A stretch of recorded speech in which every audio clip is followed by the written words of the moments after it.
We know what is gets a foothold, but what is hard not to notice, isn't it? That's why we guide your mind away from the details of what's bothering you into the laws of the universe and your connection to who you really are. We help you to understand that you have created a vibrational version that you're not that familiar with. You've been building it incrementally. Each time something goes wrong or each time something is not the way you want it, you launch it. And so it's vivid and it's real. And we can see it, but you can't.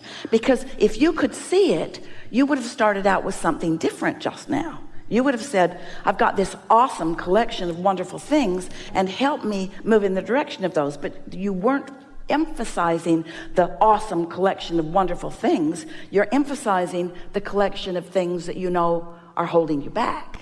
So you got to stop doing that. But that's easier said than done, isn't it? Because humans, you've been almost forced, no one's really forced, but really strongly influenced by those around you to face your reality. Otherwise they think you're not wise. They would call you a foolish dreamer and one who doesn't face reality. And we want you to understand that you're not a foolish dreamer, but you must let the dream can be non-resistant. And so a non-resisted dream that hasn't manifested is awesome in comparison with reality that makes you unhappy every day. Many humans would say, no, it's better to face a reality that hurts your gut than a dream that makes you sore. And we say, then somebody that says that does not understand the way the laws of the universe work. They don't understand how people move from unwanted to wanted, or from less to more, or from sick to well, or from confused to clarity. In other words, there's a path. There's a path. We call it the path of least resistance. It would be better called the path of most allowance. But we don't ever want you to feel bad about having resistance along your path. We just want you to tune in to your broader perspective, who will guide you around the resistance. You have to get rid of it, just don't keep it active. So we want to hear you. We are not trying to dissuade you from your conversation. We just want you to know that you can get to where you want to be from wherever you are. And the reason that it doesn't happen instantaneously is because you have a bunch of beliefs that are in the way. Beliefs that you keep making active that are resistant, that hinder the signal. And it slows things down. And when things are coming slowly, it's a little bit like Esther's grandchildren are coming to play with her. In fact, they're at the guest house now. She'll see them tonight when she gets there. And they're not going to like the speed of the internet. They're not going to like it. At home in Texas, they've got lightning quick internet. Here, system needs to be upgraded. They're not going to like it. The system is not up to speed with their desire. And they're going to complain incessantly. Because you know what it's like when you're up to speed. You know what it's like when you just point and there it is, rather than buffer. And most of you are buffering. You've got these desires, but you're not up to speed with them. And so your life just kind of dribbles in. And every now and again, something good happens and you go, big deal. Because you know your potential is so much more, you see. And so let's have a conversation. You really spoke to my question. I guess what I'm looking for is the processes of being able to be able to stay tuned in, turned on, and tapped in the midst of the day, in the midst of the chaos, in the midst of the contrast. Well, there are a lot of processes, but just consider this. Consider what vehicle should we talk about? A train or a vehicle on the ground, a car? Just imagine some vehicle moving at a high rate of speed. And there being brush and things in the way, but the car just blows through it because the momentum of it carries it, as opposed to stumbling over each and every. Think about the shock absorbers on your really efficient vehicles and how you can move even on bumpy roads with very little hindrance of the resistance of the bumps. That's sort of what we're talking about. And so rather than trying to get rid of all of the resistance, get out ahead of it, and then it becomes, this is a new analogy, but we think it would be the perfect one for you to hear. So imagine that you're moving on an open road at a pretty good clip, 70 or 80 miles an hour. And your vehicle's a good one, and it feels really good. And every now and again, this is a road kind of like that whack-a-mole. You saw how sometimes the things came up? So on this road, there are little things that keep coming up. And when they come up, your wheels are going to hit them, or you're going to try to swerve around them. And you can get really good. You could go so fast that you could mow them over, but your car will wear out soon. It's hard on you. Or you could be really efficient at swerving around them, but then you better slow down. And so now you're not really enjoying where you're going as much because you're having to tend to those things that keep popping up. So what we're encouraging is that by getting out ahead of it through meditation or appreciation, meditation or daydreaming, we'll talk about all of those things. What happens is, by achieving a different vibrational frequency, you're not calling those resistant things up to meet you, so they all stay below ground. So you're just moving along resistance free. That's a pretty good analogy, isn't it? Rather than being sloppy in your thinking and introducing all the resistance to your trail and then having to deal with the resistance, you get out ahead of it and the resistance just doesn't keep coming up. That's how it works. Something just came to me as you were speaking, that I have a timetable on when I want to manifest, the things I want. And what's showing up for me right now is that timetable is biting a you trigger. in the butt. It's a trigger for me to feel anxiety. Yeah. It's a trigger. So do I just let it go and just say when it happens, it happens? Well, that's the thing. People are teaching you from a place of wanting to motivate you to get out of bed and get out there and offer effort and offer some sacrifice and eke out a comparatively better living to those that are not even trying. Then goal setting falls into that category. And most people, even we, might say, no, we can't say it.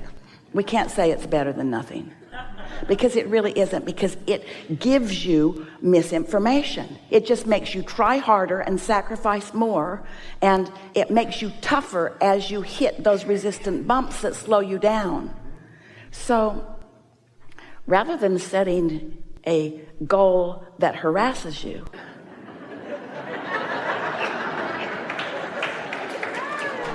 we would encourage you to seek the pleasure of alignment. But before you can do that, you have to know these things. You have to know you sifted and sorted and did step 1, and step 2 has been done for you. You have to know that what you're asking for is a done deal, that you set the goal in step 1, your inner being took care of it, and now you've got one thing to do and one thing to do only, and that's line up with what you've asked for.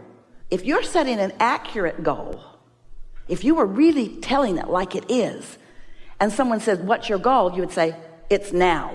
What? Yeah, it's now. What? Yeah, it's already done. What I've asked for is done. Where is it? Well, that's a little hard to explain, so I'm not going to try. Say to them, oh, it's one of those imaginary things, your friends might say. It's not imaginary. It's gestating. It's becoming.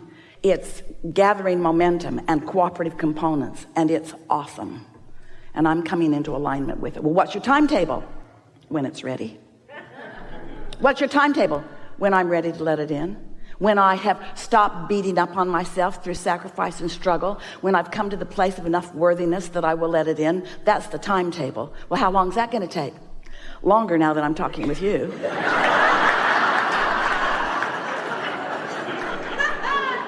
Because you're activating all that old stuff that doesn't work for anybody. You see, you might say to them, you see, I've decided that I don't want a mediocre creation. I just don't want to try a little harder than most so that I get a little more than most. I want to enact the awesome power of non-resistant thought. But in order to discover and personally utilize the awesome power of non-resistant thought, I got to stop thinking thoughts that are resistant. And when I look at what is resistant to what's becoming, because what is not enough money in my bank account, and what is too much hard work, and what is doing too many things that I don't want to do, and what is putting up with the status quo, and what is settling and compromise and sacrifice. What is in the way of what's coming.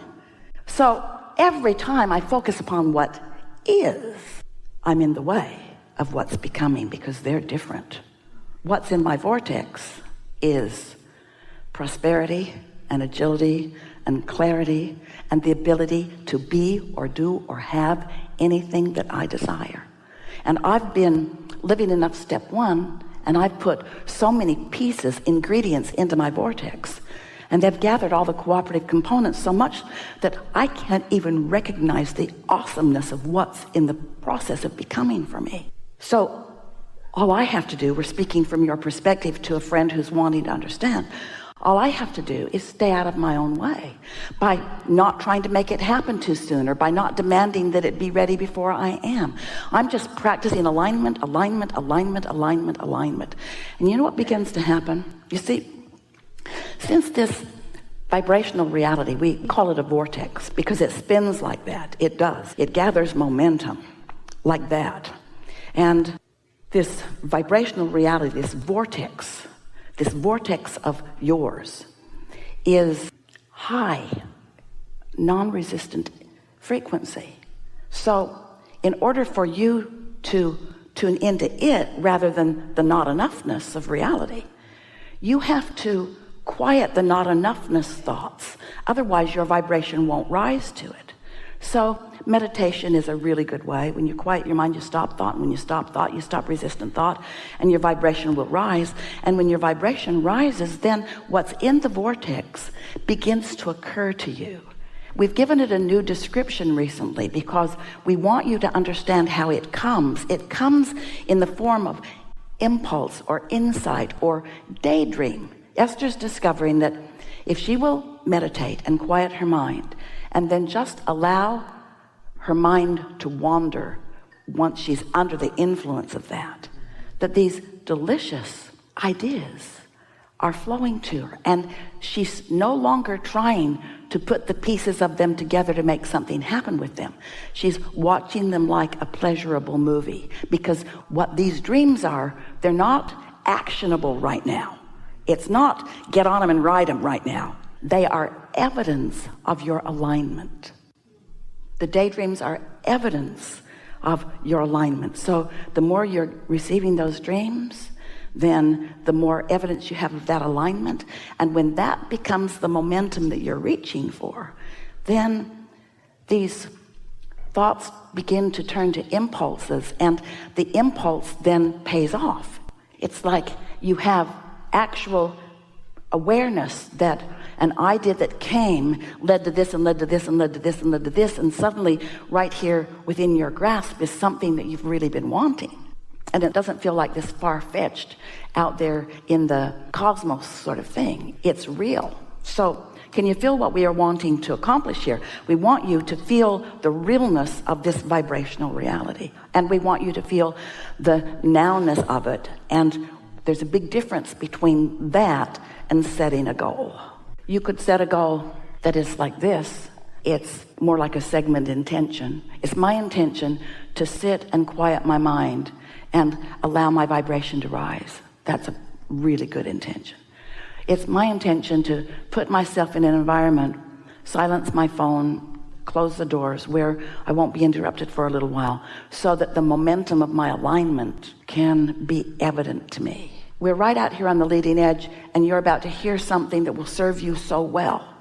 This is the distinction between hooking up for the power of it and hooking up for the pleasure of it.